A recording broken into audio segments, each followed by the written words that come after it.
I would like to invite all of you to welcome all of you here to this place. Sorry about that. To this place where I work on a very real and daily basis. This place is a committee room called the Aboriginal Peoples Committee Room. I invite you to admire the native arts on the walls. It is also I would say, probably our finest and most modern committee room, in that it is a completely self-contained entity with the round table styling of the seats. In addition to that, its own washrooms right inside, and its own coat racks and so on and so forth. So it is one of the more difficult rooms to get when you try to book rooms, because it is so in demand. As I look around, I see very, very familiar faces, and some faces that I love very much and have had very strong and deep attachments to for a long time. I would like to say to you that the objective of tonight, as you know, is a round table and a lecture featuring a lecture by one of, I believe, Canada's most remarkable human beings, an exceptional scholar in every way, and is extremely accomplished. He is one of the few people that I know who actually got a bachelor's, a master's, and a PhD from the University of Toronto. I know many people who have got a BA at that university, but not the other two, or got one of the other two and not the first. But it is really, it gives me a pride, because Toronto is my city, after all. And so it makes me feel good that one of Toronto's own has been able to attain that, to my mind, fantastic achievement in the field of scholarship and study. And for those of you who may not know, study is a serious matter, and it takes a lot of commitment and a lot of dedication if you want to do it properly. So we begin by having a Class A scholar on our hands.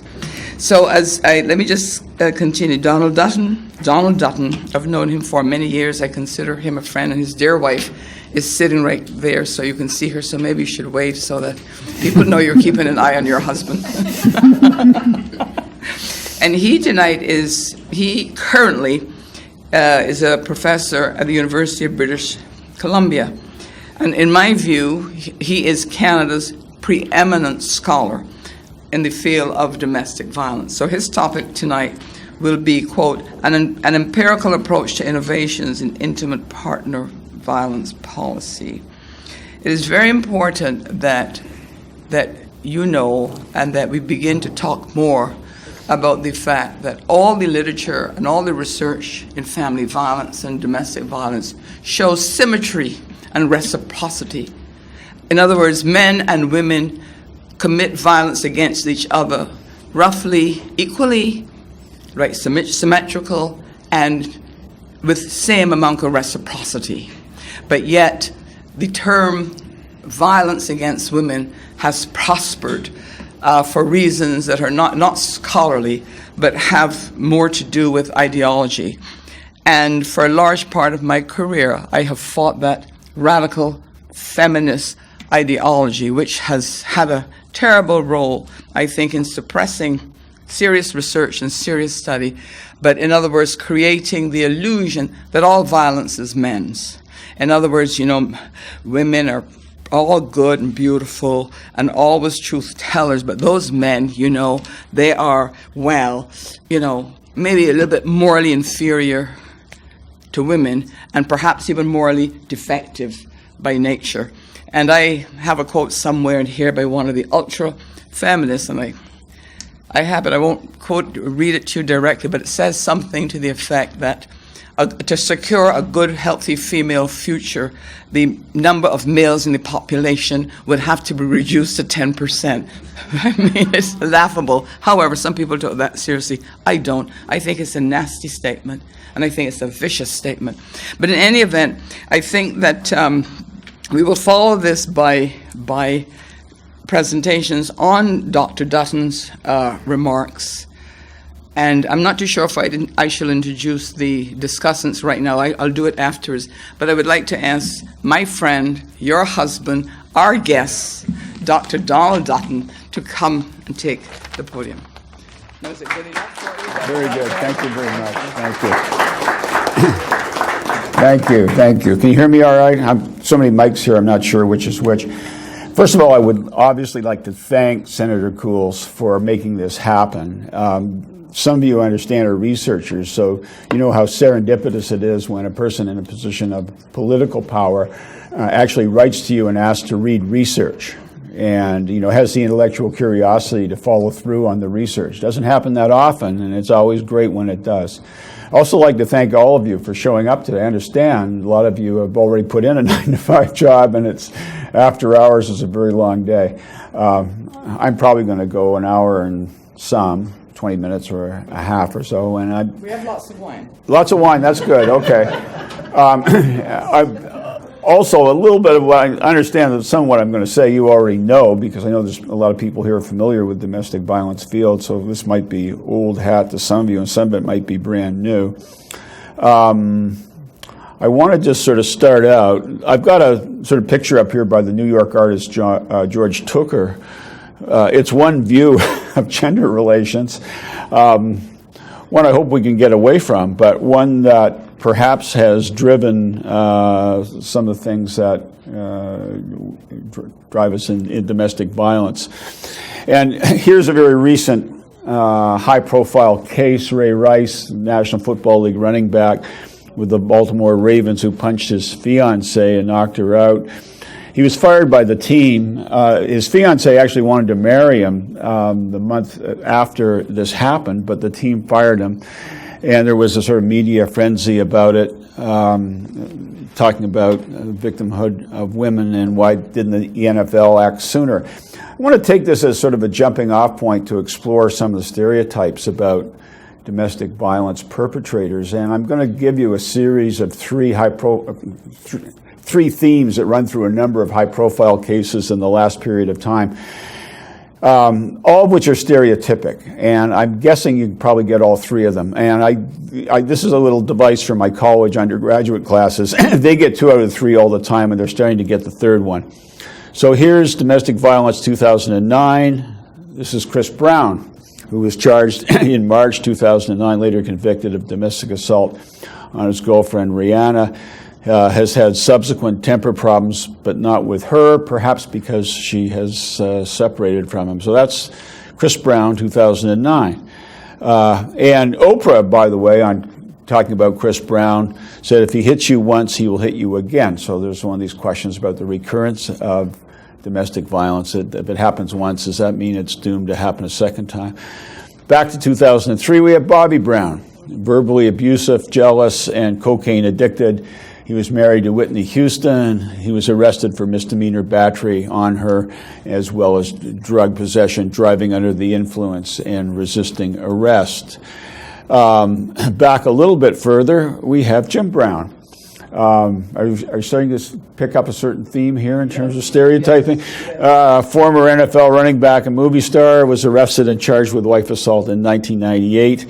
Actually, he didn't assault his wife, but he did smash their car. I was actually on the Larry King show talking about this case. He refused treatment, did jail time for smashing the car. And then 1988, now we're back to the godfather of soul, James Brown. I want to say it gives me great pleasure to bring the godfather of soul to the Senate. I've been wanting to do that all my life. Anyway, he also assaulted his wife, but then grabbed a shotgun and led police on a half-hour car chase across state lines and did 15 months, paroled in 1991. Now, the two obvious, I think, stereotypic aspects, if we say what are the characteristics of all people who commit spouse assault, is they're obviously not all named Brown, and they're obviously not all African American. And in fact, African American rates, once you correct for all the social factors, are not really appreciably different than white rates. And college students get those two right away, and they're now starting to get the third one, which is all spouse assaulters are not male either. okay? But these are sort of perpetrator stereotypes, partially media-driven, come from other sources as well. We can talk about that. By the way, here's my stereotype corrective. Ray Brown, the famous jazz bassist, married to Ella Fitzgerald, played with Dizzy Gillespie. I know I'm dating myself here. No domestic violence. I put him in here to break the stereotype. Here's an African-American man named Brown, and no problem at all. So once we start to get some counterexamples, we can get rid of these stereotypes. Speaking of stereotypes, Francis Bacon came up with this great quote in the New Organum back in 1620. A lot of social psychologists have made their careers just testing this particular statement, that the human understanding, when it's adopted an opinion, draws all things else to support and agree with it. And though there might be a greater number and weight of instances to be found on the other side, yet these it either neglects and despises, or else by some distinction sets aside and rejects, in order that by this great and pernicious predetermination, the authority of its former conclusion may remain inviolate. I submit to you that perfectly states our thinking in domestic violence. If you Google, whoops, sorry, just jumped ahead there. Let's go previous, okay. Previous to that too. This is my other sort of favorite philosopher and forensic psychologist. There's 3 forensic psychologists here now. Sherlock Holmes. It's a capital mistake, he said, to theorize before one has the data. Insensibly, one begins to twist facts and to suit theories instead of theories to suit facts. That photo, by the way, which we'll come back to, of the woman cowering and the man with the belt, is if you Google images of domestic violence, that's what you get. So here's a book where I summarize some of these thoughts that I wrote. Actually, I'd written a book called Domestic Assault of Women. I was reviewing the research since the second edition of Domestic Assault of Women, which was 1995, and decided I had to rename the book because the research was really pointing in a different direction. This is one of our columnists in Vancouver, Daphne Bramham, a column she wrote about domestic violence, not to pick on her, although I have written to her on several occasions asking her to get things factually correct, and she has not responded. But I know you can't read that, but here's the sort of synopsis of what it says. And half of all women in British Columbia have been either physically or sexually assaulted. 60% of women in shelters refuse to report abuse to police. Only 8% of domestic violence victims are men. And these men are either elderly or disabled. Okay. And then she mixes these stats together with 3 horrific cases. Ravinder Bangu, a woman who was hacked to death by her husband in Surrey, BC. Rumana Manzoor, who was a UBC scholar who was blinded by her husband in Bangladesh. And Katrapa Damon, who was stabbed to death by her husband in June of 2011. So you mix the horrific cases together with these statistics saying half of all women are going to be assaulted, and you create some fear. I'm going to give you, by the way, some counter cases of violence against men at the end of this, just to kind of balance it out a little bit. BC Lions, of course, for the last several years have helped publicize a Stop Violence Against Women campaign. And obviously this leads to the question of whether all IPV, intimate partner violence, is violence towards women. Pop psychology, we've got Oprah, well, not anymore, but she was on for a long time. And we have this notion, men are from Mars, women are from Venus. Totally different. We're totally different, wired differently. How can we both call ourselves human? In fact, we're so different. IPV is usually characterized as male perpetrated with a female victim, and there is a suggestion, I'll get into this in a little bit more detail, they're starting to drop this now, but there was a suggestion from functionalist sociology that it was normative and accepted. That was the reason that was given for why there was such lousy police intervention, was that it was normative.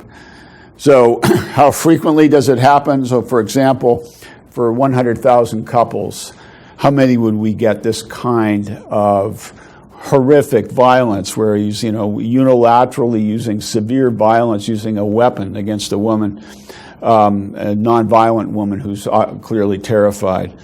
And here we see a spate of books that have come out, Getting Away with Murder, Before It's Too Late, War on Women. There's a real war metaphor that runs through this. At the end of the day, the end of the lecture tonight, in fact, I'm going to ask if really a war metaphor is the best way to go in setting social policy.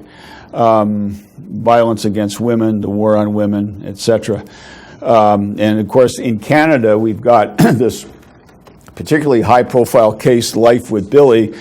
Those of you who don't know, Billy Stafford was a chronic, unremittent bully, alcoholic, and wife-beater in Nova Scotia, whose wife killed him, and the reaction in the town was, about time. I mean, this was a guy that nobody wanted to be living much longer, and this became kind of a prototype for battered woman self-defense. Billy became a stereotype for domestic violence. Now, there are guys like Billy out there. The question is, how many? I've done several expert witness cases against guys like Billy, or working on behalf of a woman who's killed somebody like Billy. So it starts back. I, by the way, have been around a long time. I was here, you can date yourself with this one, when Margaret Mitchell in the House of Commons started talking about wife assault, and some honorable members of the Liberal Party were seen to be laughing. It was thought to be that they were laughing at her comments. They later said no, they were not paying attention and laughing at something else. But that triggered a huge reaction. That was sometime in the 1970s. Were you here then? Okay. And the joke was that they were laughing at what she said. She came on, she began by saying, I have a really upbeat motion about beat up women. And that's what they were laughing at, her construction. And that became the national crisis, as it was reported that they were laughing at the concept that women should not be beaten. Right. It is one of those funny things. Right. So anyway, I had testified before a standing committee just before that happened. And at that point was just sort of trying to raise awareness about domestic violence as an issue, because prior to that, I mean, there's a whole history of our societal awareness of family violence that goes back throughout the whole of the 20th century. And I won't bore you with it, but one quick anecdote is that Teddy Roosevelt wanted whipping post legislation for wife assaulters. And it was voted on in 3 countries, Canada, the U.S., and Britain, and turned down as cruel and unusual punishment everywhere except in 2 U.S. states where it was used disproportionately against African Americans, just so you get some idea what happens with some of the more severe aspects of social policy to deal with domestic violence. So that was obviously early 20th century when Teddy Roosevelt was trying to do that. So there's a focus here that starts back in the 70s and 80s that came from functional sociology. The argument was that domestic violence is male violence that is committed in order to promote and maintain and sustain a patriarchy. So it has a political basis, and it's a form of normal control, and the normal acceptance was one of the things that was pushed. And Michelle Bograd phrased it pretty well this way, from the point of view of this particular school of thinking. All feminist researchers address a primary question: why do men beat their wives? Why men in general use physical force against their partners, and what functions this serves for a given society. So in functionalist sociology, things sustain themselves because they serve some kind of social function, and the function here was to sustain patriarchy. And Dobash put it this way: men who assault their wives are actually living up to cultural prescriptions cherished in Western society: aggressiveness, male dominance, and female subordination, and they're using physical force as a means to enforce that dominance. So this was the origin of the thinking. And then, of course, Catherine McKinnon wrote probably the most detailed exegesis of this particular line of thought. She wrote the book Towards a Feminist Theory of State, and the key line here being that sexuality is to feminism as work is to Marxism, early on in the book. women become the new proletariat, men are the new bourgeoisie. And therefore, every act of intimate partner violence against a woman is violence against women, i.e., it's plural, it's a political act. So this is where some of these things started, and Stats Canada picked up on that issue with gender-based violence. And of course, who believes this? Well, a lot of people believe it, or believe the sort of sequels of this line of thought, but certainly in the criminal justice system, a lot of people believe it. Provincial ministries, a lot of people believe it. Child custody assessors have been taught to think this way. I'll talk about that in a little bit more detail. Police are taught to believe it. They're given a heuristic for domestic violence, which is that it's going to be largely a male perpetrator. Now, I'll just raise the question, not try to answer it yet, but is every act of intimate partner violence where a woman is a victim, is it violence against women in the plural sense? You could draw a comparison here with hate crimes against gays, where the legal test is whether it was perpetrated because the recipient was gay, as opposed to just being an assault that happened and coincidentally the recipient was gay. The questions about motivation, that the answers people give for why they commit domestic violence, both men and women, are quite similar, but they don't have anything really to do with power relations. They have to do with a lot of psychological frustration. And we can come back and look at that, this question of whether or not this is really something that is shaped by a socio-political context. There's some shaping for sure, but probably not the whole thing. Now, one question, whether or not it's acceptable, because Dobash and Dobash said, yes, it's normative, it's culturally acceptable, that's why the police don't intervene. Is there a cultural prescription? Surprisingly enough, there wasn't really a good answer to this from the research for a long period of time until 2001. And then there's this study that Simon et al. Did with a nationally representative sample in the U.S., 5,232, a random digit dialed sample, asking these questions. Under what circumstances, if any, is it okay for a man to hit his wife or girlfriend? How about if she hits him first? How about to keep her in line? And then they asked the same question, reversed. Is it okay for a woman to hit her husband or boyfriend? And the overwhelming result here, like 2% of men think it's okay for a man to hit his wife or girlfriend to keep her in line. 2%, I think you would probably agree, is not normative. I mean, normative, we think of something around the area of 50% or more. My baseline statistic for all these things is 6%, because that's the number of Americans who say they've been abducted by UFOs. So if it's a smaller number than that, I usually say, okay, that's definitely a very small and unusual group that is answering this question.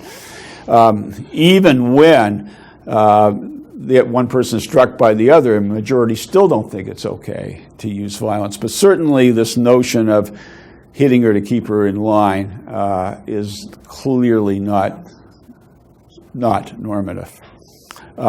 The authors of this study suggested that, in fact, there was more evidence for a norm of chivalry than there was for a norm of wife assault. Incidents, how frequent does it happen? You see all kinds of numbers bandied about. I'm going to just talk a little bit about how best to measure these things. First, they were measured through what are called crime victim surveys. Were you a victim of a crime in the past year? What was it? What happened? The only problem with that is it assumes that whatever happened to you, you defined as a crime. So Murray Strauss, who is a sociologist at the University of New Hampshire, came up with something he called the conflict tactics scale, a way to sort of take the crime filter, to lift it off of this kind of problem and to sort of put it into a kind of more normal everyday context. And so that normal everyday context is conflict tactics. So he has this preamble to a self-report scale that he developed. And the preamble just basically says this, we all go through conflict. No matter how well we get along, we run into conflicts from time to time. We have spats or fights. these things happen, and we use different ways to try and solve these things. Which have you used in the past year? Okay, so that's the question, which have you used in the past year? And now we have a very broad definition. It's just something that's used to, it's not even called abuse, at least not on the scale. We might define it that way after, but the scale doesn't call it that. And it doesn't have to be a crime anymore. And so here you see the actual scale, and people are asked, well, which one of these did you use? And it starts out with all these really rational things that we would like to think we all used all the time. And then it gets into verbal abuse down here. And then as you go on, it gets into, at this point, what are considered to be physical abuse items. So the yellow ones start the measure of physical abuse. These things have all been factor analyzed, so we know how they relate to each other. So pushing, grabbing, or shoving, and slapping the other one, these are all kinds of, this is the beginning of this physical abuse scale. And then you get down to the red items, you have what's called the severe physical abuse scale. These are the ones that are most likely to result in injury, where a weapon, in fact, might be used or someone's kicked or beaten up, etc. Now, it turns out when you use this scale, you get reports that are 16 times more frequent than if you have a crime victim filter on the report. Way more domestic violence gets reported using this scale. And then there was a second version that was used and added sexual coercion and injury. I'm going to move along pretty quickly over this because I've got some data I want to talk to you about. So 16 times more sensitive, and the general findings, I can kind of summarize them this way. In fact, I'll show them to you. Here they are. When you use this scale in the general population, you find the overwhelming majority of people, it doesn't matter what demographic category they come out of, okay, by race, by class, whatever. The overwhelming majority of people say no domestic violence. It's somewhere from 83 to 97%. Didn't happen to them. And then, was there any at all? Yes, 14, 17% say yes, there was. And was it severe? Then a much smaller percentage. So the key thing here, a couple of things that are important to note, is that the majority of intimate partner violence that's reported, about 2/3 of it, is of the less severe variety. Okay, it's the pushing, shoving, slapping. Not to say these are good things to do, but better than using a weapon or beating somebody up. The severe IPV over there on the right-hand side, running, from 1 to 7%, is committed by a tiny minority of people in any demographic category, which suggests that demographic factors are not driving domestic violence. So there's this small group that differs somehow from everybody else in their demographic category, and probably differs, I submit, in psychological ways. You can't, in other words, you can't explain it just based on demography. It's not that influenced by social class or race. Canadian General Social Survey, 2004, huge sample. They moved partway away from the crime victim filter. Unfortunately, they still talked about it as perceptions of crime, so it didn't completely get rid of it. Here's what was used. A lot of these items you see are the same as the conflict tactic scale items, specific acts. And what they found in that survey was that 7% of all Canadian women and 6% of all Canadian men reported being abused by a partner at least once in the last 5 years. 5 years. So, that's a pretty large measure, sample of 25,000 people. Denis Laroche, who works in the government of Quebec, published a nice analysis of a lot of the data in this particular survey and reported some of the things sort of broken down by gender. Threatening with a weapon was equal. Males were more likely to push and grab. Females may be more likely to kick and bite. And then we have this concept, intimate terrorism. This is a concept that you have a subcategory of domestic violence relationships that are particularly a problem because the abuse is happening chronically, it's being repeated. One person's terrorizing the other person, like using threats and intimidation to gather an enormous amount of power over the other partner.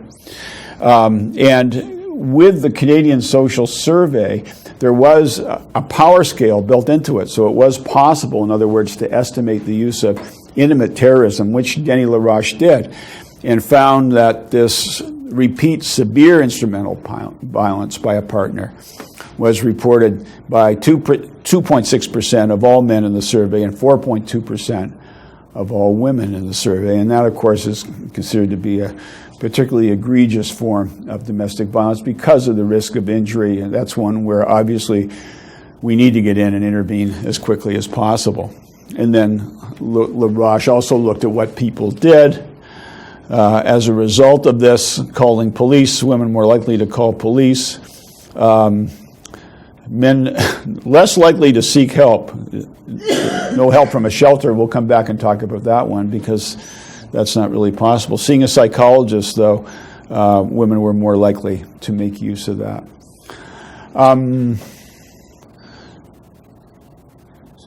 Somebody's sort of slightly in front of one of the projector there.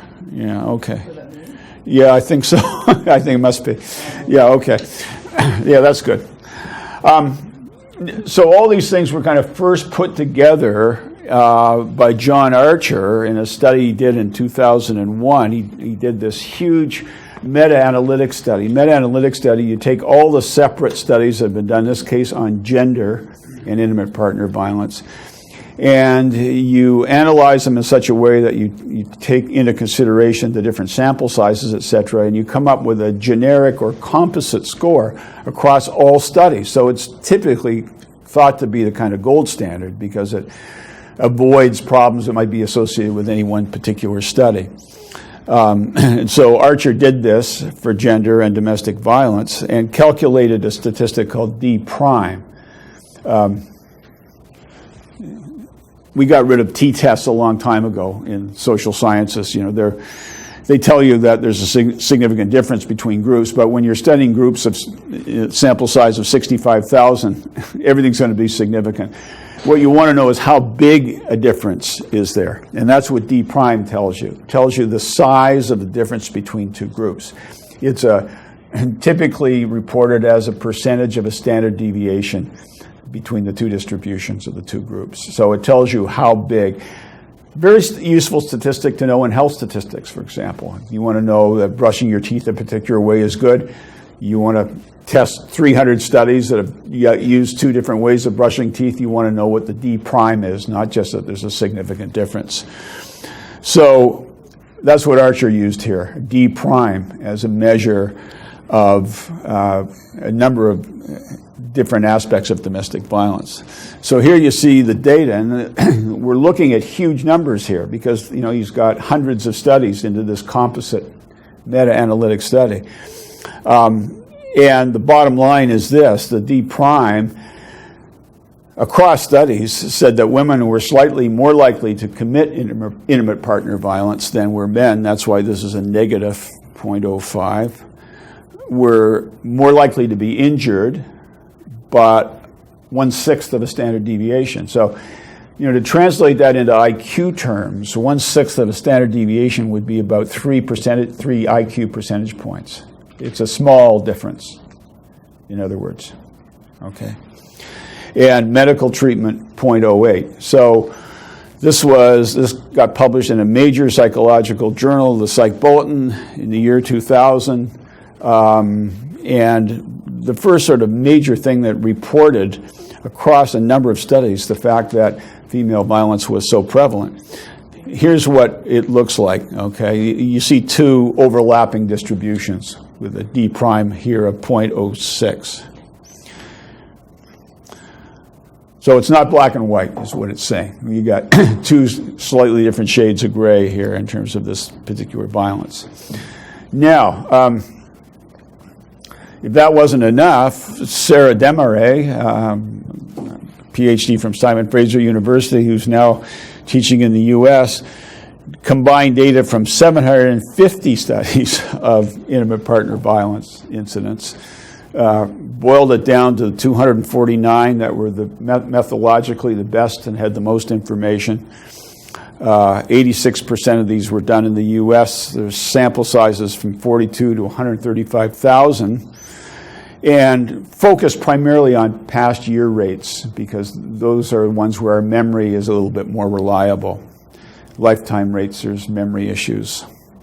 And that doesn't show up really too clearly. What this says right here is large population studies, and don't know why it's not showing up clearly, but anyway, the black bar is the male victimization rate, and the gray bar, which doesn't show up as gray there at all, is the female victimization rate. So in large population studies, the male victimization rate is about 19%, and the female rate about 13%. Now that, by the way, is taken from reports both by men and women. And it actually doesn't change the percentages significantly, depending on who the gender is of who's doing the reporting. So in the large population, men are reporting more victimization. This second one is a smaller sample. Here, there's slightly more victimization by women. It doesn't show up very clearly there. In university or college samples, and I'll show you this one in a minute, men are by far more victimized than women are, especially in Canada. So past year victimization rates, 13% of women report being victimized by intimate partner violence in the past year. 18% of men report it in the past year. And this is now 249 surveys combined together into a meta-analytic study. Hard to know how you could get a stronger result than that in social science. It's about as strong as it gets. Perpetration rates are, of course, the flip side of that. Here, women are reporting higher perpetration rates than men are. And since that's not showing really clearly, what I'll do here is, let me just show you. Here's a summary of the whole thing. Okay, so the male data is reported by males, the female data is reported by females, but what you find is females report less victimization than men do, and females report more perpetration than men do. And interestingly enough, each gender reports more perpetration than the other gender reports victimization. Of course, there's been a lot of sort of theorizing about that. Why are they not identical? The thinking is that people tend to underreport victimization, that there's some shame attached to it. The opposite theory would be people wanting to over-report perpetration, and that doesn't seem likely. Okay, so,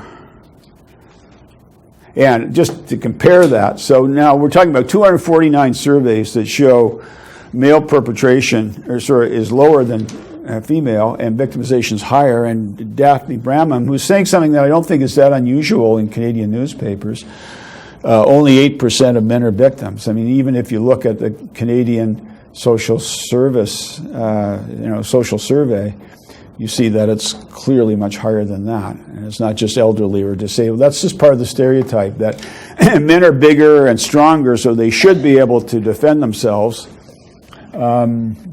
Of course, there's psychological reasons that would inhibit some men from defending themselves. Okay, but I think that's where that comes from. Now, this you can say, well, this study looks a little dated, but I'm going to build on it. This is data from the 1985 U.S. National Survey that Jan Stetz and Murray Strauss did.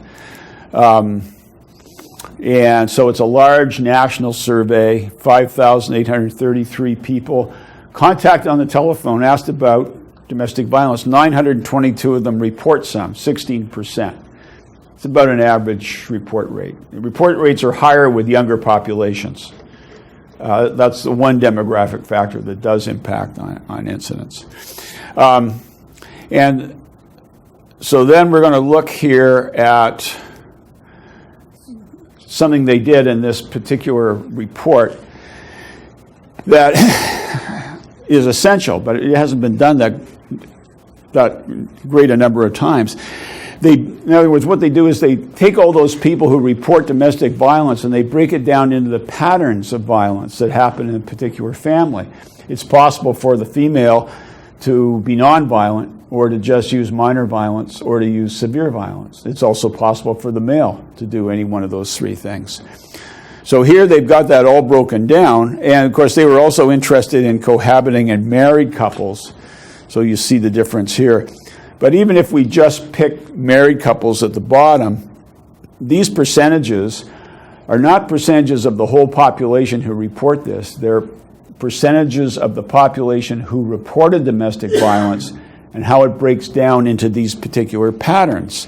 So for example, down here in the lower left, amongst married couples, 7.5% report males using minor violence. Again, that's pushing and shoving, etc., against a nonviolent female. Okay, and 18.9% report females using minor violence against a nonviolent male. Now, so you get all these different patterns. And now there's a number of sort of questions this raises, because we think about domestic violence monolithically. You know, there's just one general pattern. It impacts on our policy. It impacts on how we perceive risk in the future, etc. But if all these different patterns are happening, it raises questions about risk, recidivism rates, etc. Which one of these patterns would be most likely to recur? Are there differences? Interestingly enough, there's been very little research done on this, in part because I think of the gender paradigm, which is focused research very narrowly. The most common forms up here, let's just focus on marriage just to sort of keep it a little simpler. It's also the largest data set. The most common forms are both minor, followed by female minor against a nonviolent male, followed by both severe. So if you actually take the both severe and both minor, add them together, you've got 38.8% of these couples who report violence saying it happens bilaterally, match for level of severity, i.e., if the man uses severe violence, the woman uses severe violence. Now, we don't know who started it. We don't know who escalated it. There are some studies on who initiates it. But the largest group, the largest pattern, if you will, is bilateral violence. Okay. Now, interestingly enough, to go back to our severe wife assault example, that would be male severe, female none. So in the married group, 5.7% of people who report domestic violence report that happening. But that would be wife battering. But 9.6% report females using severe violence against nonviolent males. So it's not self-defensive violence that's happening here. So these different patterns cause us to have a sort of more elaborate view of what's going on with domestic violence. And here we just see some of the summaries. So for the female severe, male none, 9.6, and male severe, female none, wife battering, 5.7. And needed medical care, the same statistics. So you can say, yeah, but that was 1985. Things have changed. So here we fast forward to 2007, a study by the Center for Disease Control in Atlanta, senior author Whitaker. 11,370 young people between ages of 18 and 28. This is the National Longitudinal Study on Adolescent Health. It's what's called a representative cohort sample. So they've carefully selected these people to represent the peer group or age group that they derive from. 24% now report some intimate partner violence, more frequent with younger people. Of those who report it, half report reciprocal violence again. Now it's like 49.7%. But of the ones who report unilateral violence, 70% of the perpetrators were female. Only 30% were male. So now, in other words, you go from the 1989 study that Stetson-Strauss did to the 2007 study that Whitaker does at Center for Disease Control, you get the same results in terms of patterns of domestic violence. Bilateral, number 1. Predominantly female violent, number 2. Male violent, 3. Here's the other thing I think that is of utmost importance that comes out of the Whitaker Center for Disease Control study.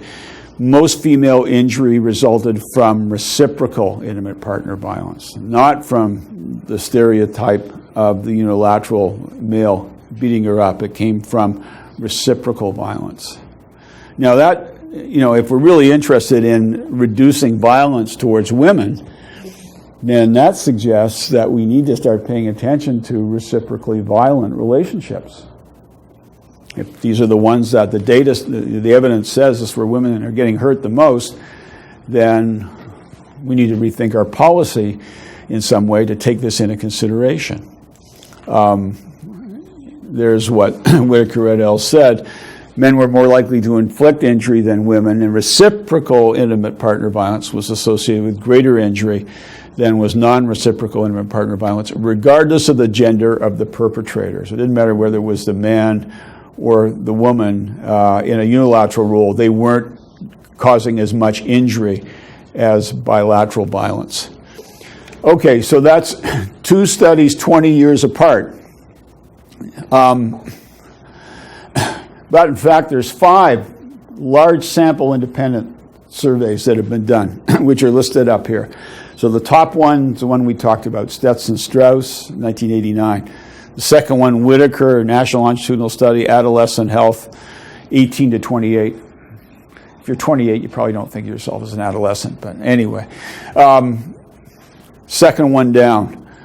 Then there's a National Comorbidity Study, a National Survey of Couples, a National Youth Survey. 5 large sample surveys, independent, done by different people, different times, different populations. They all find the same thing. What do they find?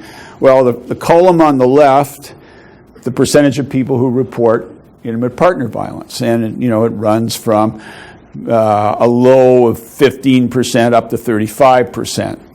The cohabiting couples in 1989. But then the next 3 columns tell you how that column's made up. How is it comprised? Is it predominantly male violent? That's the first one. Is it predominantly female violent? i.e. she's using more severe levels of violence than he is. That's the middle one. Or is it bilateral violence? That's the one on the right-hand side. And if you add them up, the most common form, again, is bilateral violence. Now, this is across 5 independent surveys, total sample size of 25,000 people, approximately. Second most common is female violence. That's the middle with 3, in the 25-35 range. Third most common is male violence. I submit, as a social scientist, that those data are pretty compelling and certainly discordant with our policy. Discordant. But I can't imagine how the data could be stronger. To have independent surveys, large sample surveys, and especially some surveys that are focusing on younger people who are going to regenerate this problem unless it's dealt with. That's what we have here with adolescent survey and a youth survey. All saying the same thing time after time after time. And that's this. Now, something's very wrong because when I talk to college students about these data, our most educated people in Canada, their jaws drop, they hit the floor. It's so completely discordant with how they think about domestic violence, which goes back maybe not to the rather absurd stereotyping I was showing you at the beginning, but certainly goes back to the stereotyping of just looking at males as assaulters. As far as I know, we've never asked in Canada on a victim survey, did you also perpetrate anything? Or if it was asked, I never saw it reported. Now, why is that? When all these surveys in the U.S. are showing the same thing time after time after time, we won't even ask the question? And we want to base policy on that. Don't get me started. Oh, I already started. Okay. So mutuality is an issue. Here's Deborah Capaldi's study, the Oregon Youth Survey. What's interesting about this is it's a longitudinal study. They were studying youths in Oregon. They started looking at these peer groups when they were in their teens, and they'd go back every couple of years and ask them whole varieties of questions about health and mental health and domestic violence and everything else. And so they were sort of keeping track of these couples longitudinally across time. And some interesting things came out of that, which I'm going to show you in a minute. I'm going to say that there also, Lisa Serban and Lynn Magdal have done some longitudinal studies as well. And one of the things that Serban found in the Concordia study done in Montreal was that aggressive girls and aggressive boys would find each other out, what they call assortative mating. And Terry Moffat talked about this also in a study they did in New Zealand, with the Dunedin study. It's another independent source as to why mutuality is a problem, okay? And then finally, there are all these studies that have been done in labs, couple interaction studies. Neil Jacobson did one at the University of Washington. I consulted on that. He built an experimental apartment, advertised for abusive couples to come in, wired them into sort of polygraphs and said, argue about what you usually argue about. I said, Neil, this is never going to work. It's too artificial. It worked. They got really angry. If you read the scientific papers he wrote, he says in a little footnote, you got to get a magnifying glass to see, 40% of these women got up to the severe abuse category. We were really surprised by that. Then he went and wrote a book about cobras and pit bulls, 2 male batterers, which he sold on Oprah Winfrey. No mention of the women. Okay, but they're finding mutuality. Gayla Margolin, same thing. Ken Leonard, same thing. Ken Leonard just said, okay, you get these mutually abusive couples. What happens if you throw alcohol into the mix? Well, this negative reciprocity, these conflict traps these people get stuck in, where each one's trying to top the other and each one's trying to be right. And that's more important than anything else, and they're sure the other one's bad-mouthing them, being unjust to them, and that makes them even angrier. You put alcohol into that mix, bad news. Now, statistically, I'm going to say the most common problem, if we wanted to quickly diminish injuries or domestic violence, is to teach people how to get out of a coercion trap without hurting each other. Okay, how to get out of it. I mean, why not? The most common form of domestic violence is bilateral. These people, when they study bilateral violence in labs, there's this negative reciprocity. These coercion traps go on. If they weren't in a lab, it would get worse. Okay, so now the question of these things repeating. With 50 years of research on domestic violence, there's only one study I know of that has ever looked at sort of long-term repetition the way these guys did. And this was Murray Strauss, Feld and Strauss, 1993. They took the data from the 1985 National Survey in the U.S. and they went back 1986 and re-interviewed 835 of the couples who reported violence in year one to see whether it was recurring. And then they got 560 people who reported no violence in year one and put them into the mix to see what kind of predictive factors they could come up with. So here's one of their tables, and they're focusing here on severe assault by the husband in 1986. So the first predictor they find is that if you're going to predict that severe assault by the husband is going to happen in 1986, here's husband severity in year two. The best predictor is, was he being chronically abusive, severely abusive in 1985? Yeah, I mean, we know that one's in all of our predictive checklists, looking at chronicity of violence, etc. Yeah, these are guys that have been repeatedly violent. They should have been intervened and much sooner. But the ones who did it 3 or more times in 1985, 57% chance that they're going to do it in 1986. So that's one predictor. And that one a lot of people know about. Here's one they don't know so much about. That here we look at the husband's severity in 1985, year one, none, minor, or severe. So let's just take the guys that were using severe violence in 1985.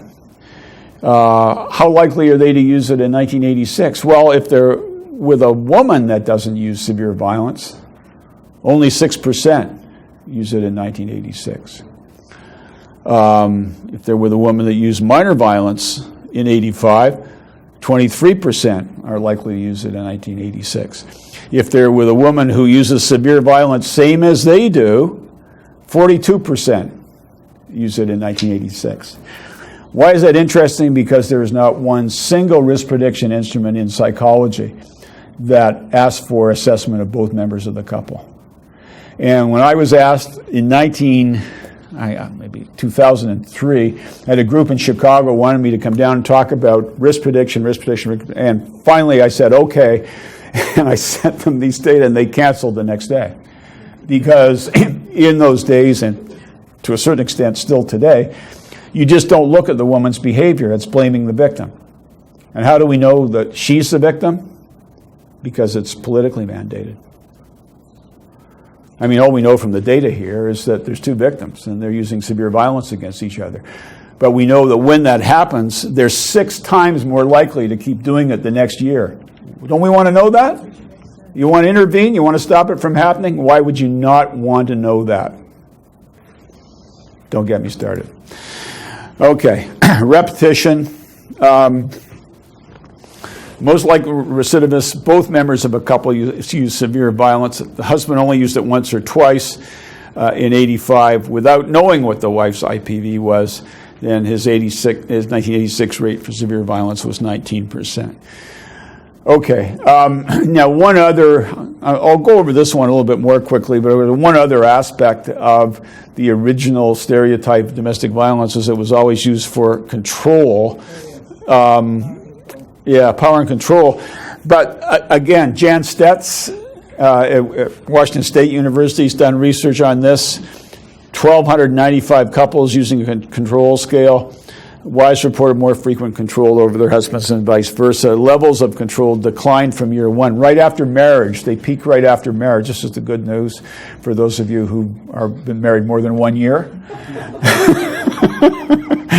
Up to year 3, which was as far as they did the measurement in this particular study. Okay. Felsen and Outlaw, same thing. Analyzed data from the National Violence Against Women survey. They actually had men in that survey too, although I've often wondered what these guys thought they were answering. We're calling you for a National Violence Against Women survey. Now tell us what's happened to you. They had a controlling behavior scale there, sample of 9,000. The conclusion, the findings indicate no support for the position that husbands engage in more marital violence because they're controlling. They said control manifests differently by gender. It's highest amongst working class, lower education couples who are recently married. Those are the main predictors. Is female violence self-defense? So, I mean, we've already looked at a high number of violent acts against nonviolent men from the survey data. When they ask who initiated the violence, the ratings run from 40%, that should be 1999, one too many nines up there, to 74%. That is women saying that they started the violence. Women are more likely to hit back when struck than men are. And there's a number of studies that just ask people why they used intimate partner violence against their partners. And here's one Caldwell et al. Did. Self-defense was ranked 4th. The usual motives are expression of negative emotions, control, toughness, intimidation. And 484 college women asked about perpetration. The motives they gave were anger, retaliation for emotional hurt, and inability to express itself verbally. So there's psychological reasons, in other words, it's not self-defense and it's not really about power. This actually... That inability, it's just on the previous page, the inability to express self-verbally. I found that a lot. When I was in business of assisting people in domestic violence, I found that a lot. Each side of the economy, the woman and the man, would always be saying, just frustration, right. Struggle, just frustration, that sort of thing. So that's very common, and because so many of these people have never been exposed to the tools of what I call negotiating life, then, right. in terms of having exchanges with people. And then it really strikes you how lacking for so many people these skills are. Right.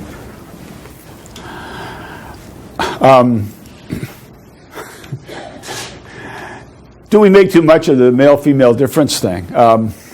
Well, there's 2 huge meta-analytic studies in psychology that say the resounding answer to that is yes. Here's one that Harry Rice and Carruthers did.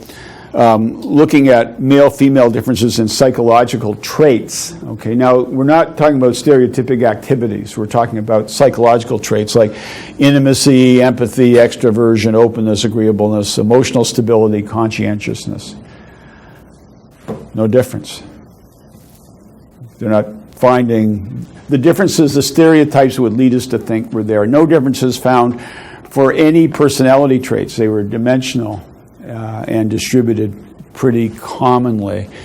And in fact, they said, in conclusion, there are not really, psychologically, there are not 2 distinct genders. Instead, there's linear gradations of variables associated with sex, all of which are continuous. But you just don't find these huge differences. Janet Hyde wrote an article in the American Psychologist on the gender similarities hypothesis, finding that cognitive, social, psychological, and psychological well-being, the effect size was 0.21. Again, that's a small effect, 1/5 of a standard deviation difference.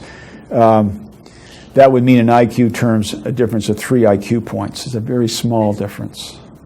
We seem to be creating larger differences than are there.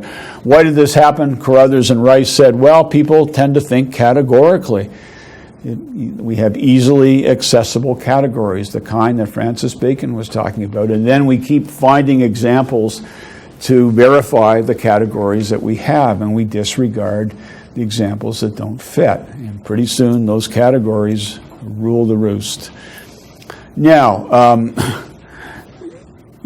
the lesbian and gay community, bisexual community, transsexual community have obviously not been well served by the gender paradigm because they don't fit the notion that it's always male violence against a non-violent female.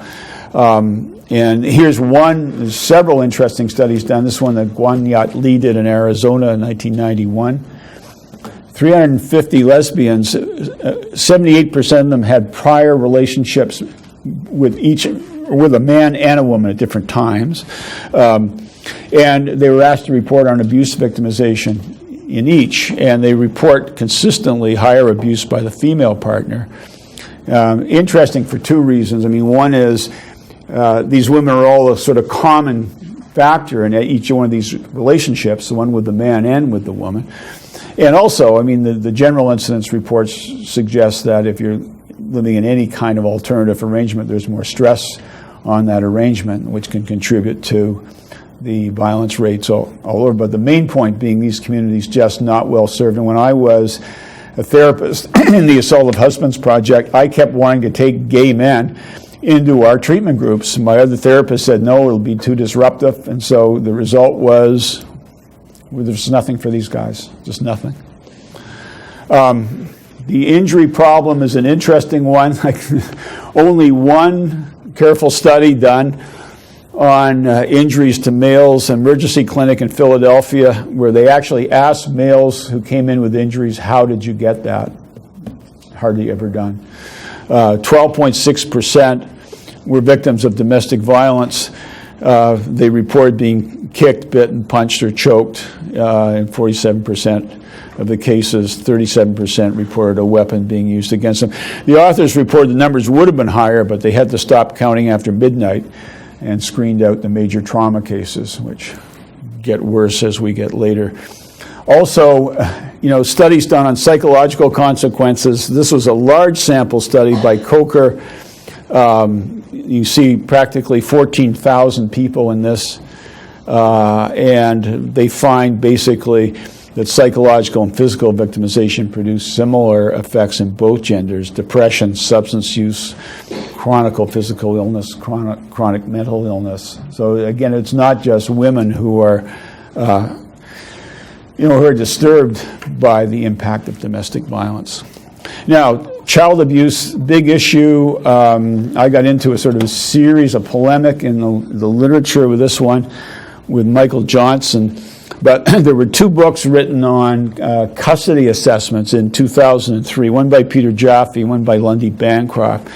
And they both basically said this. One, if you're doing custody assessment, you better really scrutinize the male because he's really at risk for being a child abuser, especially if he's abused his wife.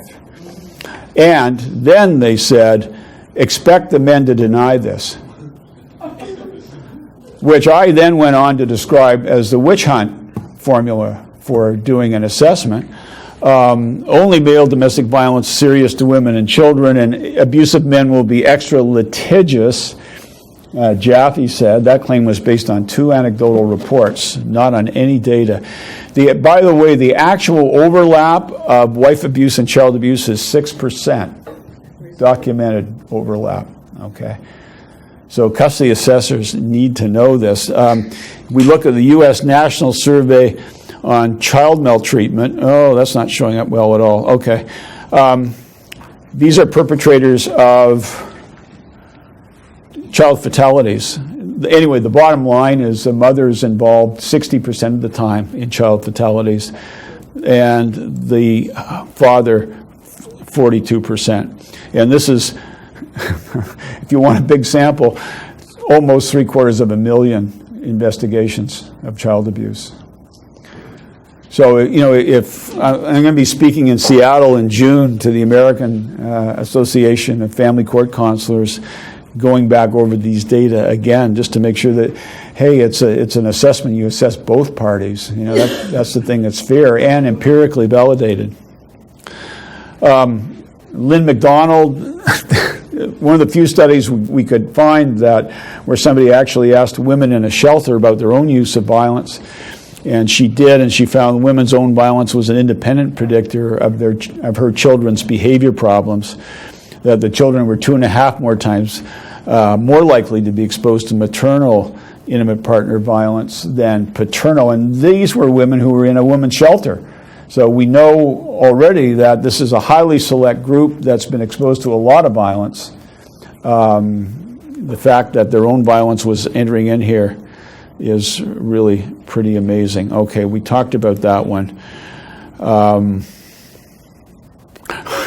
Right, Ed Gondolf did a predictive study on men in treatment groups for domestic violence, focusing, of course, on characteristics of the man that would make him amenable to treatment or not. But again, hidden away in the small print in the footnote, 66% of these men in treatment for wife assault have female partners who report being physically aggressive to the man. And 40% of them, these women said they had initiated the violence. So I just was going to talk to you a little bit about college students as well. This is a Douglas and Strauss cross-cultural dating study, 17 countries, 6,900 college students. And let's see if this one shows up. Yeah, that shows up pretty well. So you can pick out some of the Canadian universities up there. And this is reporting the female intimate partner violence rate as a percentage of male. So 100% is equal. Less than 100 is the female violence is less.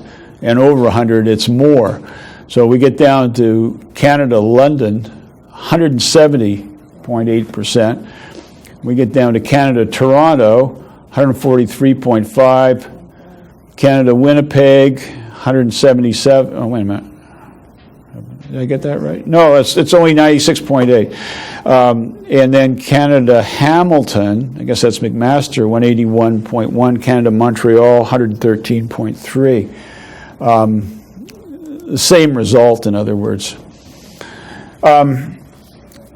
So then, the other question is just this general one about policy. Does the gender paradigm protect women?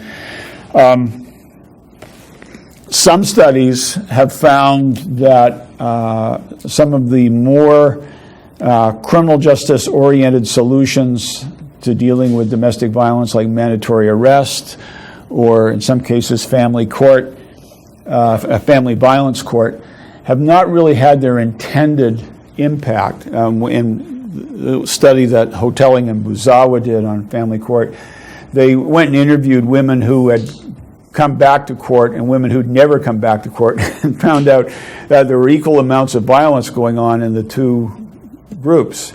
And the women who didn't go back to court said, well, it was just such a hassle and it was such overkill the first time that we didn't want to go back to court. So the court didn't really solve the problem. Radya Iyengar, she is an economist at Yale, found there were higher domestic violence death rates in those states that had mandatory arrest policies. And her theory was, again, that women in those states avoided calling the police because they didn't want mandatory arrest.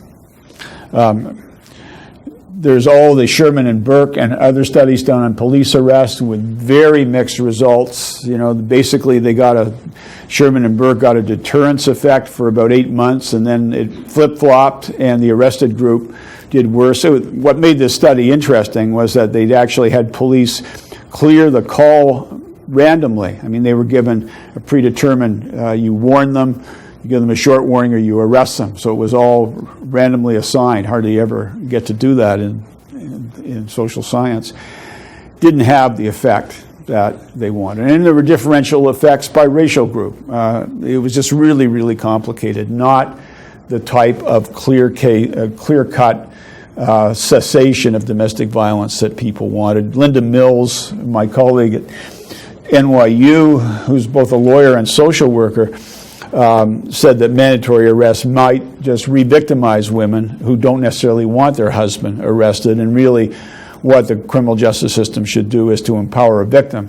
And so the arrest by itself is not necessarily the way. Here you see the Sherman and Burke data. So the arrested group, this is a survival analysis, so high is good, they're surviving, they're not reoffending, and then suddenly around 8 months out, they do worse. So that's not the simple answer. Now, I got to just sort of say something about Denise. So nobody studied battered men because there were no shelters for battered men. There were no treatment groups for battered women. There was no hotline. And then finally in New Hampshire, Emily Douglas and Denise Brown, Emily Hines started this study of 302 men who called a domestic hotline for men. And this is now a domestic hotline for men. So these guys called in, and it turns out that almost 79% of them had been injured. 35% had a fairly severe injury, 58% had some signs of PTSD, and they all said when they called the local domestic violence program for help that 64% of them said that they were told they were the real batterer. So these guys are beat up and stressed out and told that they're the real batterer. So there is a big criminal justice problem. Now, I just quickly mentioned this study before. This is the one that Deborah Capaldi did, the Oregon Youth Survey. So she's following these couples for 10 years and assessing what's going on with violence in the couple. And at some point, for a subsample of these couples, somebody calls 911 and an arrest is made. When the arrest is made, 85% of the time, it's the male who's arrested. But she had all this prior information that went back years, and she finds that for the group where the male's arrested, 74% of these men had used prior aggression, but 87% of their female partners had used prior aggression. If you get into severe aggression, 44 and 39. In other words, the generic pattern is a mutually violent pattern that got somewhat more severe on a particular date. They called 911, they show up and arrest the man. So when people cite criminal justice statistics as telling us all we need to know about domestic violence, this is why that's not true. You know, it's a snapshot taken after the fact. It reflects police selection bias. It reflects what police have been taught to believe about domestic violence, et cetera, et cetera. When you have the longer picture, as Deborah Capaldi got here, it points towards mutuality. Okay. Okay. Just let me just say one thing about perceptions of domestic violence. There's two, I think, really interesting studies about how we see it. Susan Sorensen in Los Angeles did this study, a random digit dial survey, 3,769 adults, and she calls them up and she reads a domestic violence scenario to them, and she varies it systematically so everything's counterbalanced. So you've got these different vignettes in which the characteristics of the victim are varied, the assailant are varied, and the incident is varied. And it's all counterbalanced, so it all comes out in the wash. So they look at, she varies things like the assailant's motive, what kind of abuse, how intense was it, whether it was alcohol involved, etc., and respondents' characteristics. And in general, for doing the same thing, women are judged less harshly.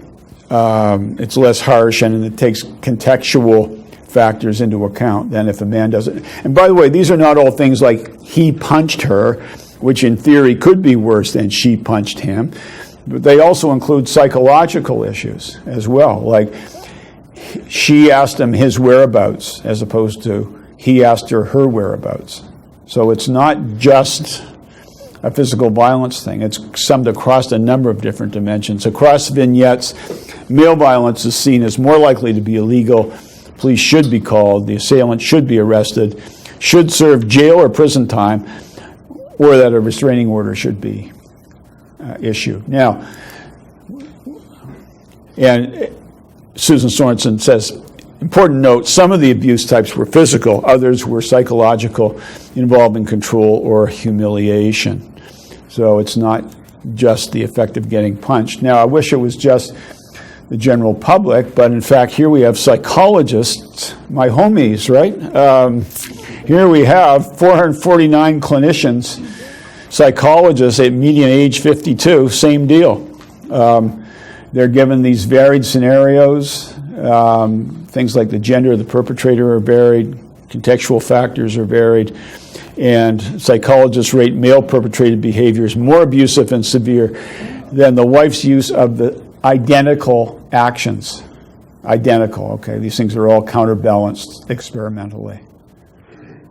So, Fallingstad says it's this, a stereotype appears to extend to association of psychological abuse in males.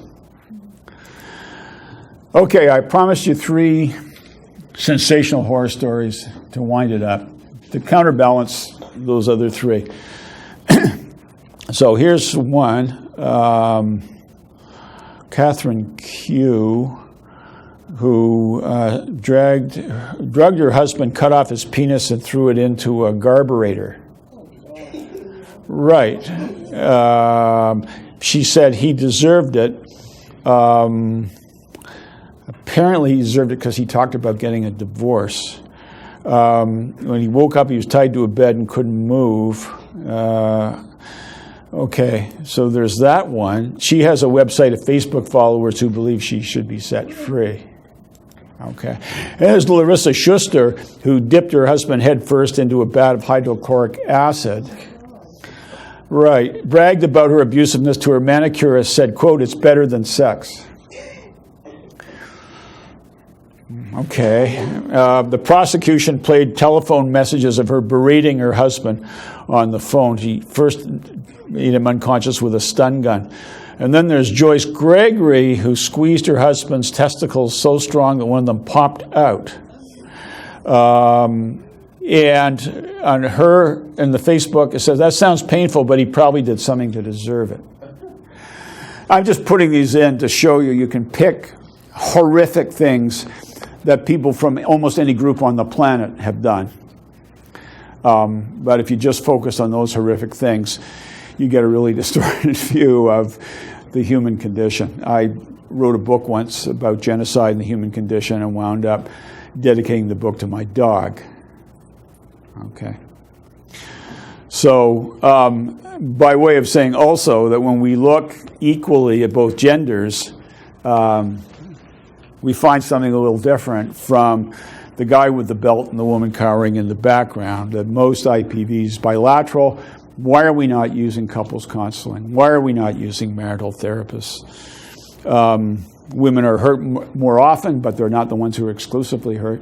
I mean, it's 1/6 of a standard deviation. Coercion traps are a huge issue. Why are we not teaching people more about how to deal with conflict?